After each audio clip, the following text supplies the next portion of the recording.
Hi, I'm Jacqueline Snyder, and this is the Product Boss Podcast.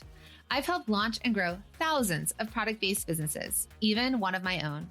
And over the last 20 years, I've seen behind the scenes of businesses just like yours. Whether they are makers, manufacturers, artists, or food and beverage businesses, I have spent so many hours studying it all.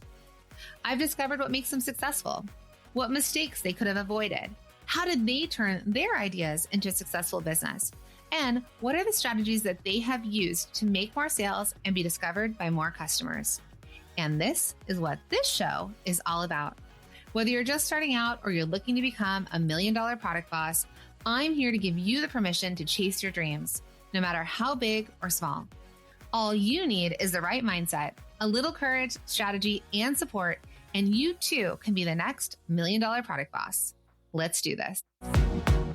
Hey, Product Boss. Welcome back to another episode of the Product Boss Podcast. I am so glad that you are here joining me for another coaching session where you get to sit behind the scenes and listen in to me coaching one of our students. And I know so many students love these because they're like, it feels like you're, speaking to me. We get to pick up nuggets in here. And if you want to go deeper, there are other ways that we can continue to work together. But right now, today, I am chatting with Kendra of KV Naturals, who creates and sells private label arnica lip balms for businesses. Mainly her ideal customers are plastic surgeons, nurse injectors, and cosmetic nurses. And I'm really excited for this episode because Kendra's products are really, really cool. And as someone who does get a little bit of Botox to my face, I can definitely see the need and the potential for them. Yes, I just admitted it, but why not, right? Like, it is what it is. Okay, so now let's talk about Kendra. All right. Kendra has been intermittently making lip balms for businesses since 2015, but she has now decided to go all in for the past 2 years and really wants to grow her business worldwide while building better connections with her ideal customers. So based on what's currently working for her, Kendra feels one of her best ways to do this, one of the best ways to get her sales engine working and working for her is focusing on Instagram as her sales channel. But the question back is, but is it? So that's what we're about to find out and dive in to this coaching session. Make sure, if you need to pause before I dive in, make sure that you're following the show. Okay. So just hit the follow button wherever you listen. So whether it's Spotify or Apple or wherever it is, follow, subscribe to the show so that you know when these episodes drop and they end up in your podcast app. All right. You ready? Let's dive in. So to dive into it, like from your words, would you tell me a little bit about KV Naturals, what you sell, perhaps your best sellers, and what your best sales channels are? Yes. So I've grown my business on mainly Instagram, and I have a website, and I just hopped onto Fair. I just found it in April of this year. It hasn't been too bad. Sales have been pretty good from there. Just being able to reach out to those clients that I wouldn't normally be able to. It's just myself. And then so I sell branded arnica lip balms to businesses, mainly in the beauty industry, for Botox, lip fillers, like nurse injectors, plastic surgeons, that kind of stuff. Awesome. Yeah, I remember auditing your site. It looks like you've made some updates. Mm-hmm. Yeah, I did. I listened to you. I cleaned it up a little bit because I'm like having a fresh pair of eyes on it is like I've been in it for so long. So Yeah, I love as I scroll your homepage, your landing page, because a lot of times people, with the audits and stuff, I'll do really a landing page overhaul because if you lose them on that, you lose them, right? They're not going any deeper. So the let's get you started. So you're like, create your own private label aftercare, and then let's get you started. And you're like, step 1, choose your product. Step 2, place your order. Well, that seems easy. Right? I want to make it super simple for them. So Yeah. It does feel simple. And I've followed you on Instagram too. So the info you're putting out there is definitely towards your ideal customer. So it feels like it's all kind of lining up. So good. Okay. Amazing. Amazing. So talking about your business right now. So you're a party of one, right? You're making everything yourself. yes, yeah, in my kitchen. So and then if I get super busy, I have 2 daughters, 14 and 17. So I ask them to help out with the labeling part because that's the more tedious part. And usually I'll do videos of me labeling and then with the TV show on so people can kind of see the stuff. So That's what I love about the work we do. It's just like, we can listen in the background, which I think is so many people listen to the podcast or watch the housewives like me. Awesome. exactly.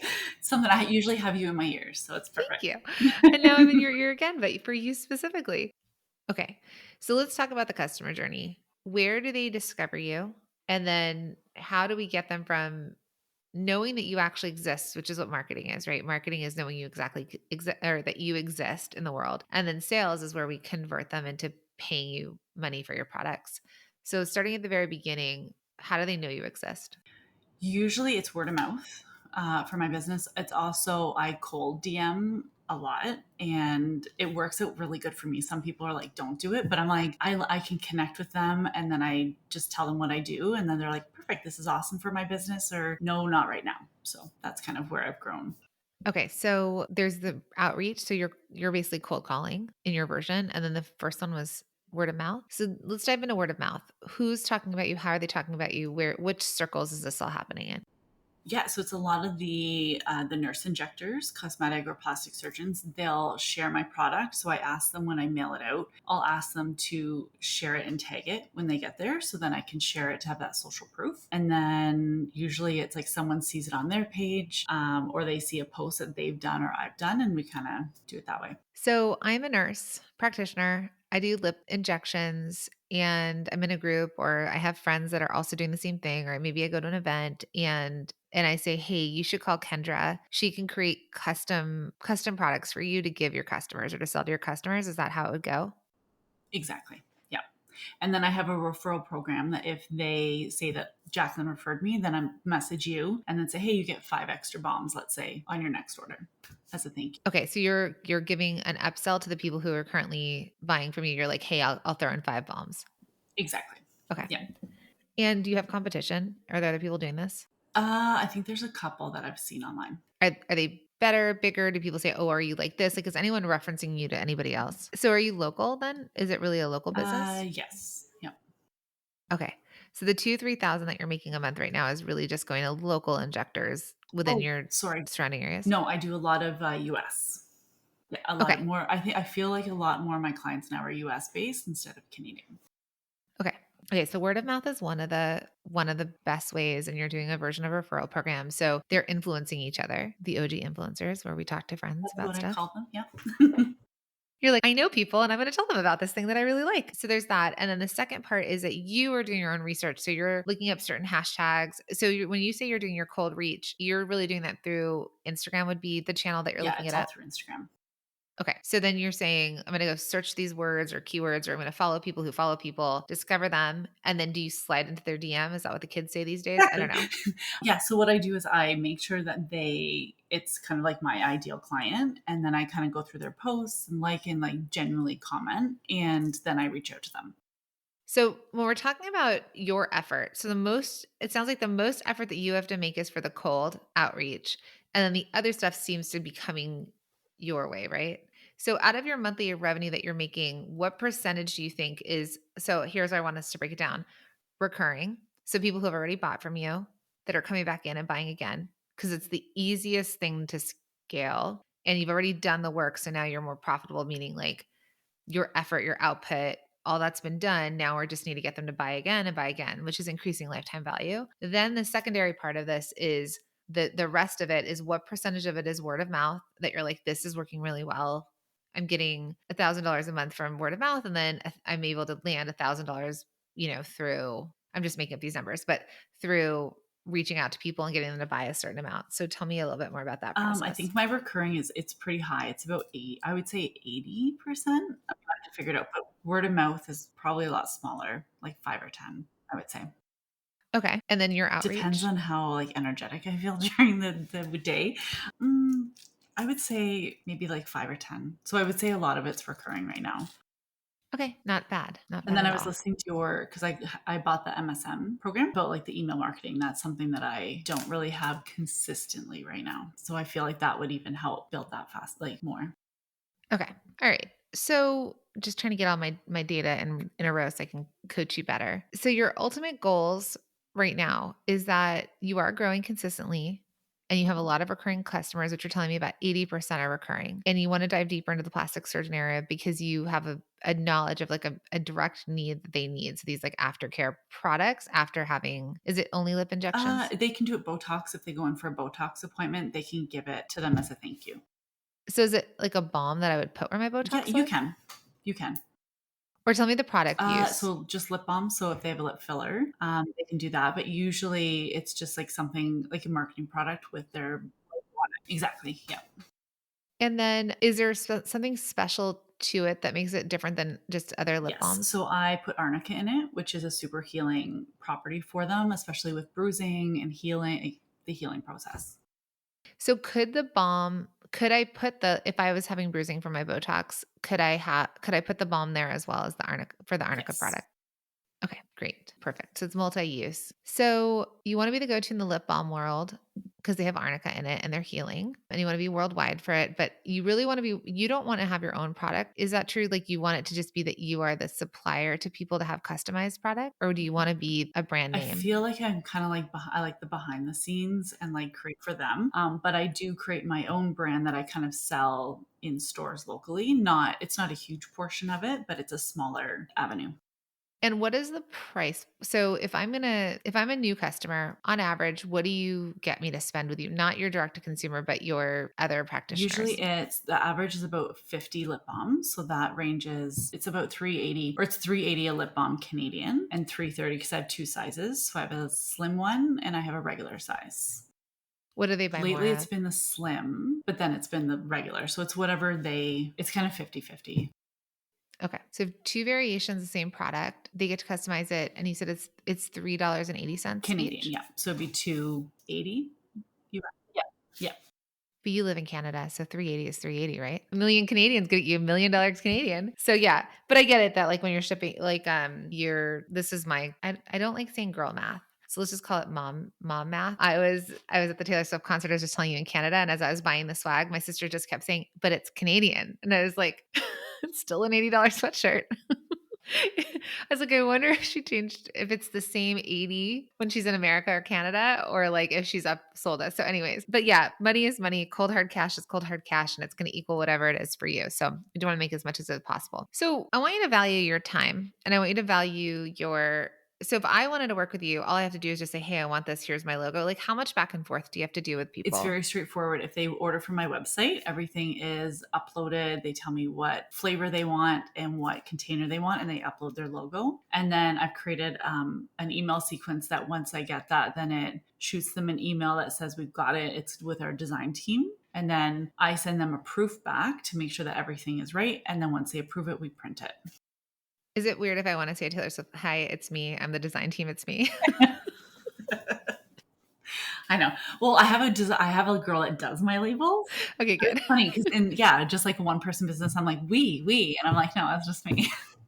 Yeah, you could be Nancy, your customer service person. It's still you. You just make up a name. Okay, perfect. So, are you finding for the setup cost that the initial, because what I want you to consider is that you have an initial opening order.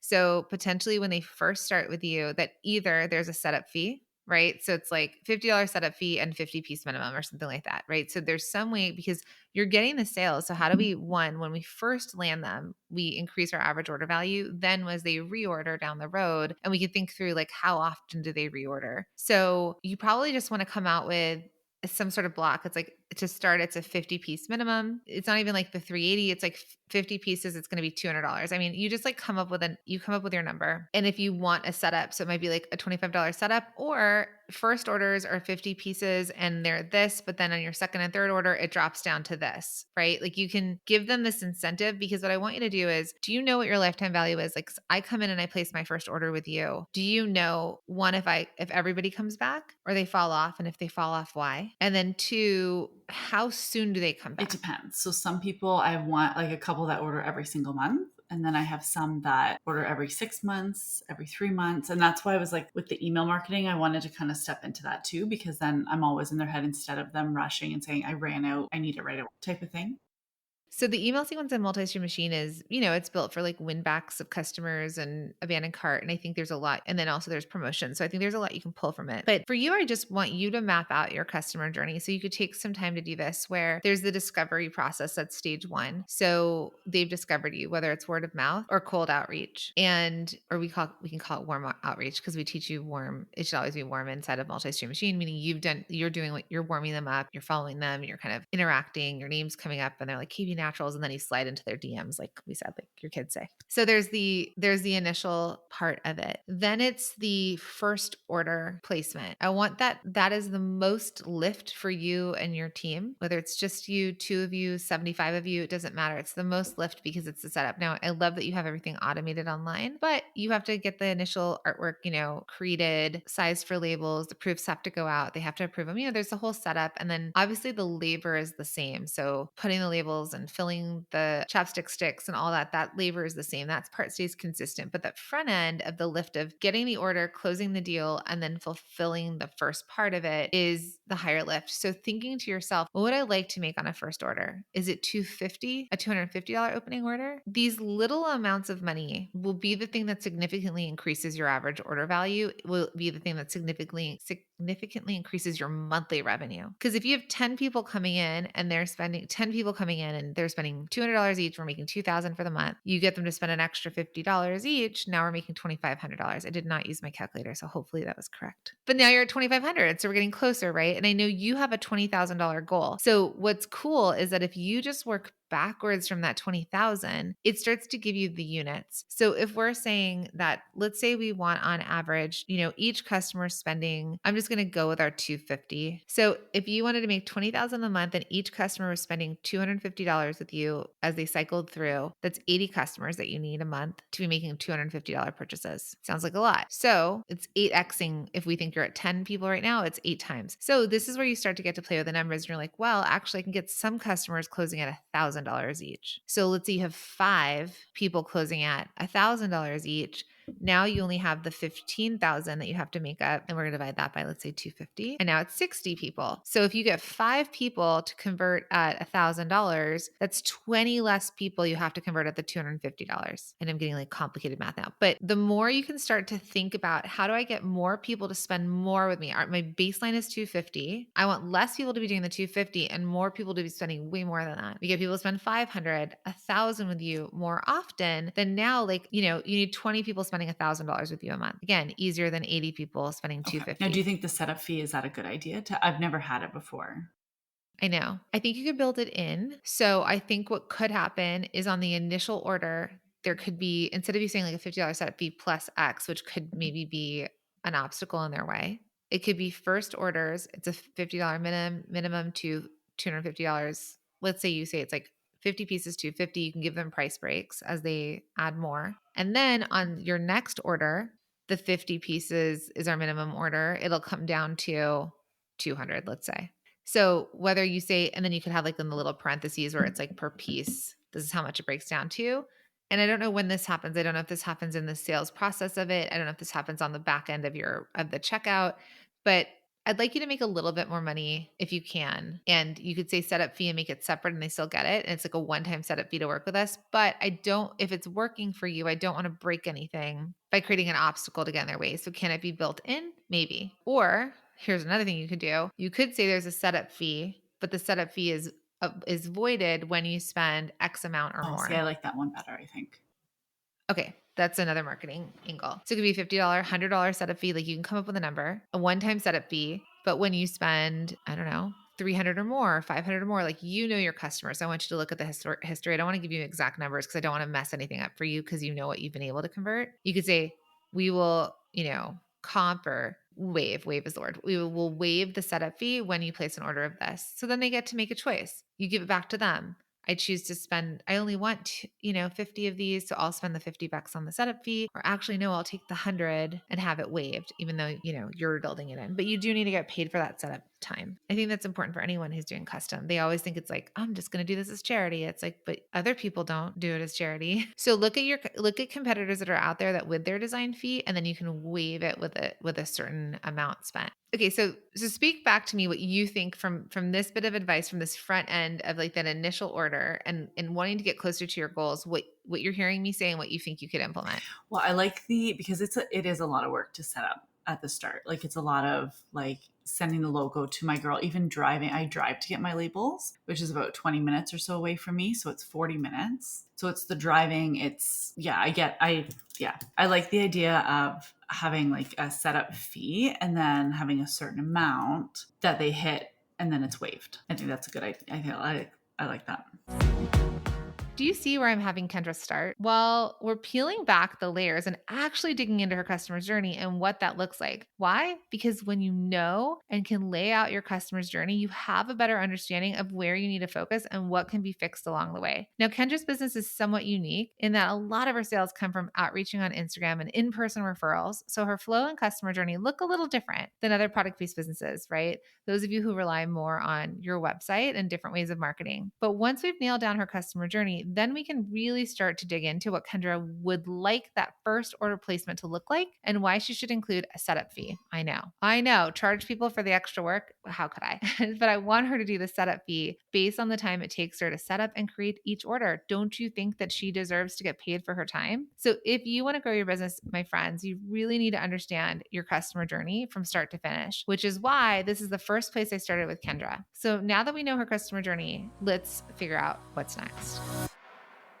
Okay, so then knowing your history of people spending with you, so whether they're people coming back in or getting new leads, that's the next part. So if we take your goal, and say, what would you like? I know you want to work to 20K, but what to you feels stretchy but reasonable for us to reset and create a new monthly amount? What could be that first tier that we get to? I think 10K. So I feel like that's just 10? Okay. So what did you do that did make this happen? I think connect more with people. I think that's my biggest thing, reaching out and following up. And that's the thing I don't have right now is a follow-up thing to say like, hey, how's your lip balms doing? Do you need to restock or reorder? Try a different flavor. Great. So let's make that your very first task. So you're going to think about one for new leads. You can test. This doesn't have to be like so hardcore, but you think new leads, they come in. How do I create some sort of design setup fee? Just start there so you get paid. You can always keep raising it, try a small amount, and then you could raise it if it keeps working. Okay. I just don't want to break that engine. And if it doesn't work, then just include it in the total amount. So everything is fixable. It doesn't have to be broken or like done, dead. You're like, I did this and now it's gone and everything is breaking down. No, like just keep testing and tweaking. Okay. Like you're tinkering. Second thing is if you're telling me that yours come from follow-up, that is the very first thing you should work on. Oh, is it okay? So I know you suggested Clavio. Is that how you say it? Could I set up like, is there something that will help that flow? Like if they put an order in, I can put like their email and just do a follow-up every month or so. Yeah. So you can set sequences that are created that like 30 days after purchase, 15 days after purchase, 7 days. So all you have to do is do the work once. And then, so let's just say initially you're like, you know what? You might have like an exact example where like, I actually just worked with this one customer and I got them to this point. What did I do? And then think, okay, I actually followed up or they followed up, but I followed up with this. You can get into a sequence and you can say, okay, like let's say you send the shipment out and then maybe within the first week, hey, Jacqueline, did you get your order? That could just be an automated thing that goes out, 3 days after ship or 7 days after ship. Automated goes, hey, Jacqueline, did you receive, your order? Like, I hope it's so great. Make sure to keep it at a cool temperature because they can melt, blah, blah, blah, blah, blah. Right. Here's a $5 coupon for your next reorder, something like that. You don't have to. You could just be a follow-up, like let me know if you need anything. Then, 30 days, let's say they ordered 50, they're seeing way more than 50 people a month, right? Because they're not seeing one person a day. So let's say you're like, I don't know, you can even look at your data and say, a lot of my best customers come back to me 25 days later, or they start to order 25 or 30 days later. You could think about that timing and then send an email out and be like, hey, Jacqueline, how's it going? Like, just a reminder, it takes 2 weeks to get this out to you. Let's get your order in for your next batch. It could be like, let me know your quantity. I can help project for you so that we can, keep you stocked up. How are your customers liking it? You can give them tips. You could say like, you could give them a tip.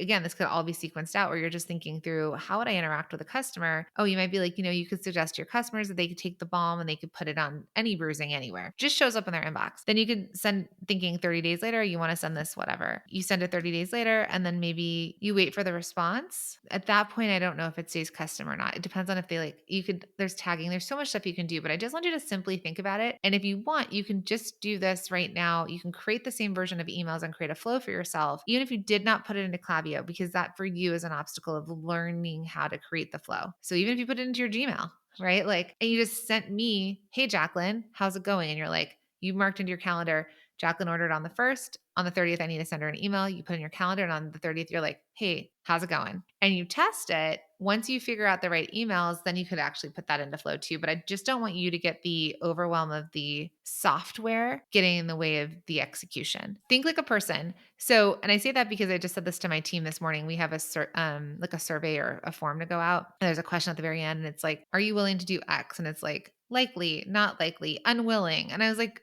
do people say unwilling? Like, I feel like, no, I'm not so sure right now. Or maybe, like you could use languaging. So think like if you were just talking to me, how you would sell to me, and then put that into an email.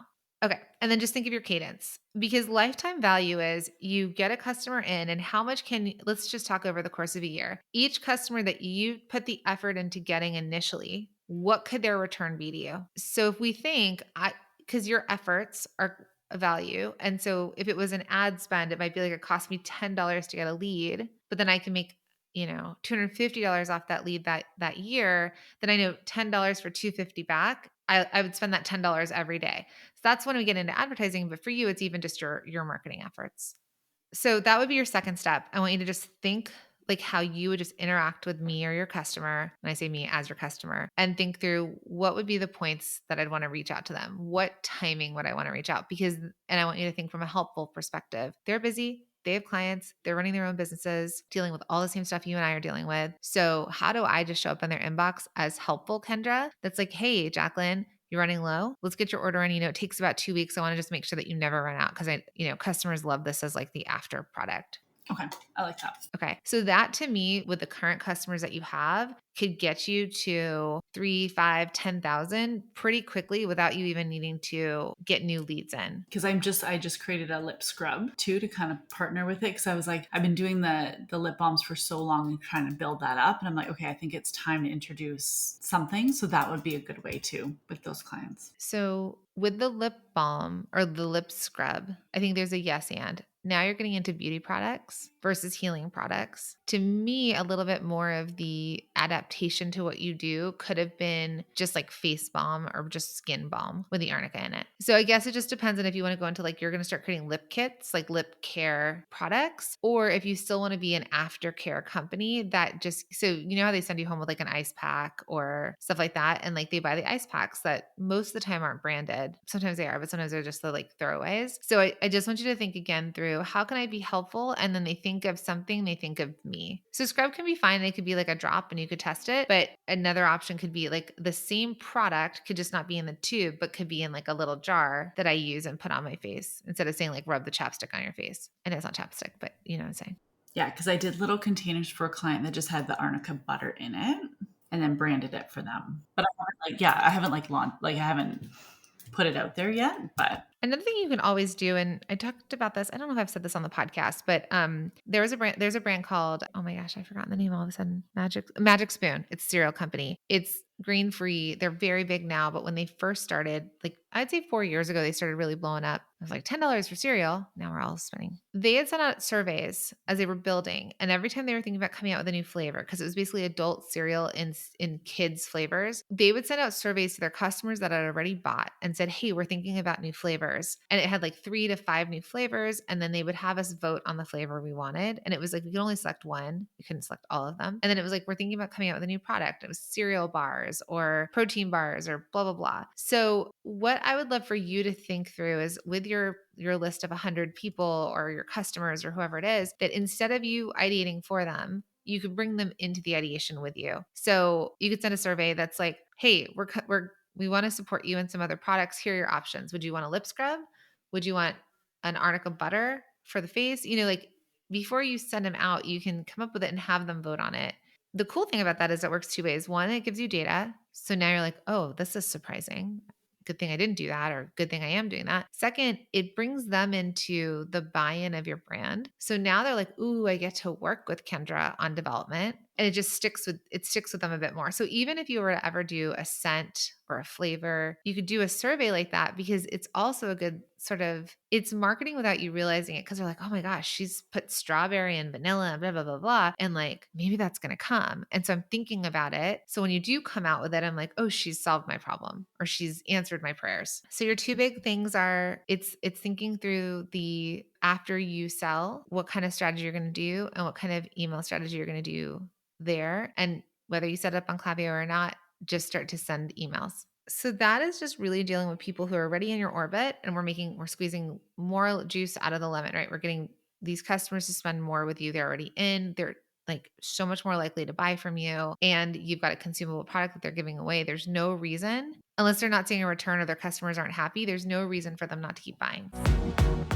So, as you've been listening, do you see what Kendra's next step could be? Leaning into one of my favorite things, the only thing that you pretty much own in your business, other than your own website, is your email list. So, I want her to lean into email marketing. If you are not growing your emails, if something happens to other sales channels, you have no way to contact your customers. So, this is so, so, so important. Now, I tell my students and all the product bosses I meet all the time that they need an email list. It's the thing you own. Unlike social media, which is not your platform and can be taken away from you at any time, but your email list, that's yours. You get to keep that. It belongs to you in your business. It is an asset. But you can't just have an email list though, right? It's not some pretty collection of names and emails that we're collecting, right? You actually then also need to be sending emails to your customers to see the results you're looking for. Which is why I'm so excited that Kendra brought this up, right? She talked about putting a post-purchase email flow into place for her customers. So this is going to be her quickest way to not only set auto reminders for her customers as they're likely to start running low on their products, but it also allows for her to set up the flow and forget about it, which means the emails will do the work to capture those recurring customers and orders while she focuses on other things in her business. I know, you're like, I don't have to do it all. Yeah, right? Plus, these email follow-ups and engaging her email list more often does not necessarily require her to get more leads, more customers, but rather it helps her continue to sell to her current customers. So it's a win-win all around. Now, this is something we just talked about in the Best Life Secrets Challenge and the challenge I had just run, but I'm going to bring it to you. When we're looking at our sales engines, when we're looking at our businesses, we have to look at what are we focusing on, right? And in Kendra's case, she's focusing on her chapsticks or her lip balms. We know who her customer is, which is another really, really important thing to do. Then what is really important, the thing that we're talking about here, is we have to optimize and fix her current sales engine. We have to work on that part because there's stuff that needs to get fixed and worked on. And when you do that, if you added no new customers, but you got better at the way that you sold to your current customers, we changed nothing else, but the focus in fixing and optimizing, you would start to see your sales do better. This is exactly what I'm teaching inside of Multi-Stream Machine. I know it's a new way, but you've heard how I've kind of transitioned the program and how it's changed for the new strategy of 2025, but that's exactly what we did here. So before we move on to any new leads, any new customers, new sales engines, like adding on additional sales channels, we want to work on this missing piece. Really has the potential to increase your monthly sales, which is so exciting, right? You would be like, yes, Jacqueline, please, I need this, right? But so that's what she's going to do. Now, the next thing I want to do is see if there's anything else she can do to increase her revenue. Hey friends, are you unsure of what to say on social media or what to even send in your weekly emails? Well, what if creating content could be easy? Would you be looking for a shortcut to creating consistent content? Yes, consistent content, because you know consistency is key. Well, let me tell you, you are not alone when you feel like you're struggling on what to post or what to write in emails. And we know that you have that product part of your business down. But as you're listening to this podcast, you probably already know that to get more people to your products, to buy your products, you need to create great content. Oh, I know. I keep saying content, and that's the dreaded C word. And we can't tell you how many product bosses tell us that they want to create great content for their audience and their customers, but they don't know what to say, or they are so busy they can't find the time, or they really, really, really don't want to be the face of their brand. Well, no worries, because that's exactly why we created a year of content. It is your shortcut to creating consistent content that resonates with your audience and brings more loyal customers who can't wait to buy your products. If you want to see how easy this is and how easy it is to create content for your audience and your customers, head to www.ayearofcontent.com. The other step to this is thinking about your minimums and actually setting minimums. So if it's a 50-piece minimum, X amount. There could be price breaks. So when you order 100, you get X. And then you want to get to a point where either you're trying to get them to buy a bunch at once, so that like I could buy now and then, like you said, come back 6 months later or 3 months later and then buy again. So some people like to just buy in bulk and not think about it every month. And other people might be like, I can only do 50 at a time and I'm going to have to order with you every month. And you'll kind of start to see what kind of customer that is. This might be long-term, a little less email. I think they can reorder, but I think there could be a bit of sales from you where you're actually hopping on calls. You're talking about what they need. You're actually hearing what they say. so that on your online version, you can give them what they're asking for. And then setting a minimum so that you know that every time an order comes in, you're making at least X amount, because that allows for you to project and fill in that gap of the $20,000. So we're going from 80 people at $250 to 5 people at 1,000, 5 people at 500, new customers coming in at 250. You get to start breaking that $20,000 pie up into actual data points that you know. So how do you figure out like the best way to like price it? Like if they order 50, it's this much, 100, this much. Like how do you, because I've used your calculators, I love them, but how do I figure that part? You just think through for yourself, like, obviously printing one person's labels, 100 of them at a time, the timing is more or less the same. Obviously, the labor is more intensive, but then we can move through things faster when it's like, I have to do 100 and I'm just labeling 100 at a time. Like, it might take a little bit longer, but you're not context switching, you're not product switching. I wouldn't do significant amounts. Like, your stuff is so cheap, it might be a couple cents each. You just have to look at the numbers and say, I don't, like you said, it was 380. So if they're normally spending 380, maybe it's, 380 for, what's the most you've ever sold? Or I know we started at 50, but what are the average? What are people actually getting from you? The average is about between 50 and 100. Most I've done is 1,000. Okay. So if the average is 50 to 100, I think that break is the same, right? Like, they can order a minimum of 50 to 100, but maybe if we want them to do over 100, so 100 plus, then maybe you think about, you only know your numbers, but what number you'd want to bring that down to. So, but it's cents, but what we have to look at is just what the total amount is. So if I'm normally spending $200 with you, but it could be up to 500 or a certain amount. So you just decide, but again, it's waiving that fee and it's selling more value than it is the actual product. It could be like, so you don't have to reorder, you can give these away easily and then have your next price break. Nothing has to come down so significantly. It's like cents versus dollars. I think that your referral program could be more robust.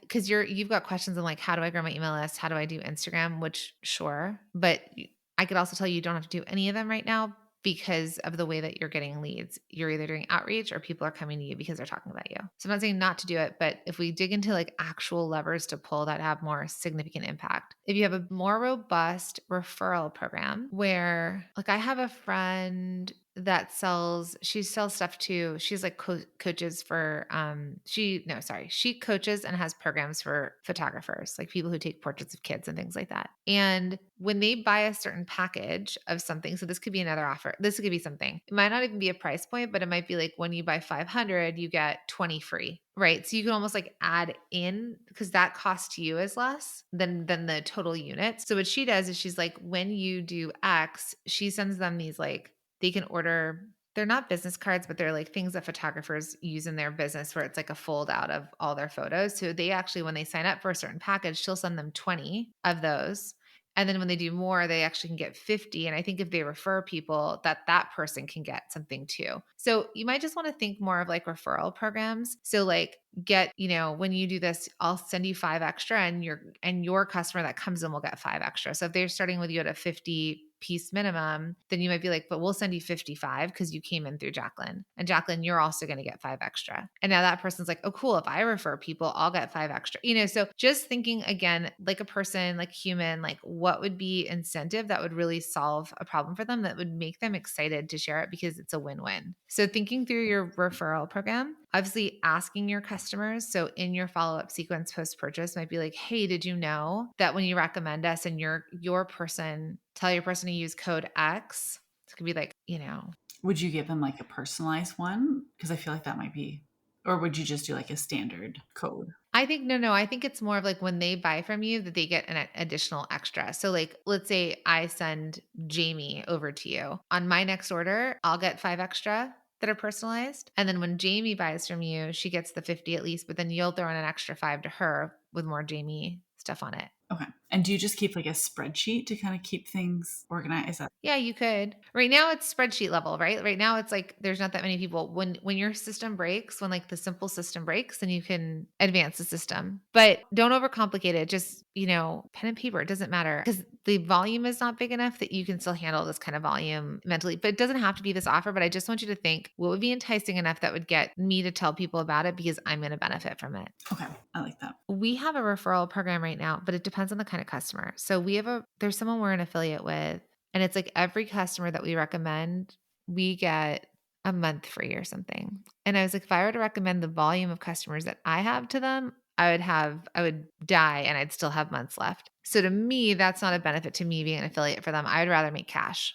because of the way that my business operates. But if your customers value the product, like the free, then it might be worth it. So, okay. So that's your next step is like, we're just trying to win back customers, get them to spend more with you. You're going to set some better minimums than the referral program, which is organically working without you. But if you just dig in a little bit more into that, you might be able to really incentivize them that they want to tell people about it because it's like they're gamifying it. We go so much deeper into this about like actually creating community and like affiliates around it, but we don't have to do that right now. But down the road, that's an idea. Then the last thing that you said is your cold outreach. So I teach this in MSM a little bit when we talk about wholesale. So you can almost take the wholesale module and think about it from this perspective of outreach to these practitioners. And if you watch the Pura Vida Jared Mayer masterclass inside a multi-stream machine, he teaches how it should never be a cold call. It should be warm. It's really significant. I think it could help connect dots for you. Same idea. If you say, I'm going to reach out to 20 people a month, and out of those 20 people, I know that I can percentages, you won't know this until you start to do it. 5 of them I can convert, and 5 of them I can convert at a $500 minimum opening order or $250 minimum opening order. Then again, you're taking that $20,000 pie, or let's go back to 10. You're taking the $10,000 pie, and now you're saying, I'm going to reach out to 20 people a month. I'm going to convert 5 of them. They're going to spend the $2,500 with me or the $250 with me, and it's going to equal this amount of the 10,000. So now you're just mathing it. I need this many customers to come back and order this amount, and I'll do my follow-up. I'm going to do this kind of outreach to keep growing my customers because it's a snowball. So the next month they're going to need a reorder, and the next month they're going to need a reorder. And then you're incentivizing your current customers through the word of mouth. And when the numbers start to come in, you start to track it, and then you start to see my efforts going into this yield this result. I can pour more into that, and I know I know the yield that I'm going to get. What did you hear me say there? So watch the Pure Vita one. And then to make, let's say the 10 is to reach out to, let's say 20 and kind of see how many people come back from that. And then build on the word of mouth to like incentivize it.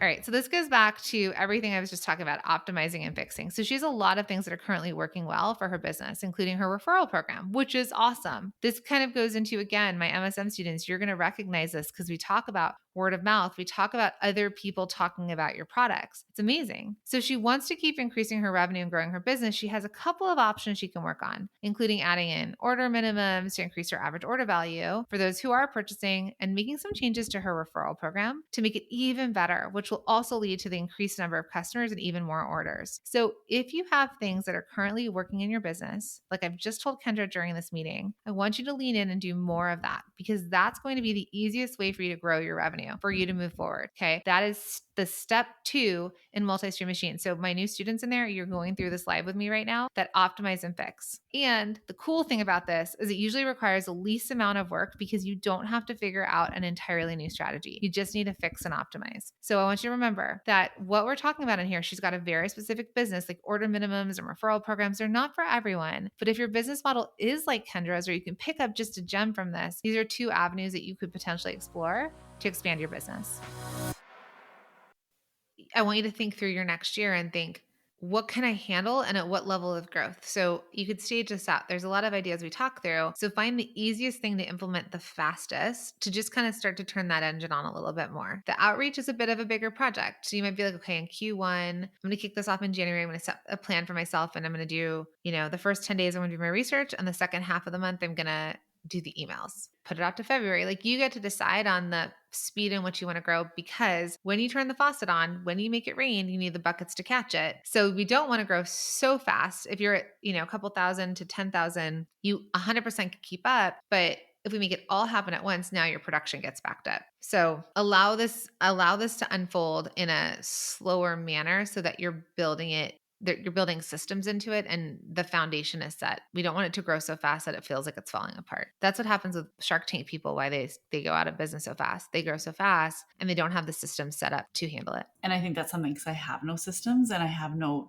goals. So when I'm listening to you, I'm like, oh my God, I don't even have monthly goals. I just kind of go with the flow. So I think, yeah, systems would be a really big thing. You're in Multi-Stream Machine, which is kind of our main signature program, and it's made millions and millions of dollars for people, but it's scalable. So it's like the thing of like, how do we scale the business? But foundationally, I can't teach everything in one program. So that's why with the Product Boss Academy, it was like, how do we build a stabilized, strong foundation business that will have these templates and these steps and this planning and the verified product that are sellable. And then Multi-Stream Machine is like gasoline on the fire. Now we grow it with more sales, more eyes, but we need the foundational parts established. So you're in both. So, but I want you, the overwhelm's going to come where you're like, I have to do all of it all at once. I want you to just think through this and climb the ladder to the 10K. Don't think I need to get there tomorrow. Okay. So it went a little bit different than your questions, but I feel like this is the stuff that makes it simpler instead of you being like, how do I grow on Instagram? I didn't talk about Instagram at all other than using it for outreach. So how do you feel in terms of kind of like wrapping? I think it's a good plan. I think the referral thing is really good. And I think like the surveys and the email, I think it's stuff that I can definitely start working on, especially with the holidays.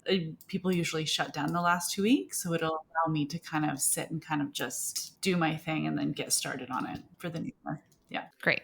So how can people follow you and buy from you and support you? Yeah, definitely head to my Instagram, which is kb_naturals, or my website is kbnaturals.ca. Amazing. Thank you so much. And I can't wait to see what happens. Me too. Okay. How awesome is Kendra and how awesome is her business? I cannot wait to watch KB Naturals continue to grow. Now, the main theme here is that in order to build better connections with her ideal customer, she just needs to first map out that customer journey. It's so important. Who are we selling to? What are we selling to them? How are they finding us? We need to understand all of this. And again, my MSM students, you know that this is what we talked about in the very first part of Multi-Stream Machine. Then we want her to lean into email marketing. So important. Those are setting orders or sales to come in on repeat and setting order minimums and up leveling her referral program, right? I haven't talked about anything needing new customers yet. These are just ways that she can already grow and work on what's already working. If she's able to implement what we discussed, I know she's going to start to not only see better connections, but get that increased visibility, more eyeballs on her product and more sales. And if my friends, I need you to hear this. If Kendra can do it, so can you, right? You just want to first understand who your customer is, their journey, and their journey through working with you and how you can meet their needs. And then I want you to just figure out, what do I have to focus? What do I fix and optimize? And then you can figure out how you're going to expand and add on an additional sales channel. I hope this was helpful. Let me know. Leave us reviews. If you want to tell me like the things you loved about this episode, go ahead and leave us a review on Apple Podcasts. Otherwise, I will see you in the next episode.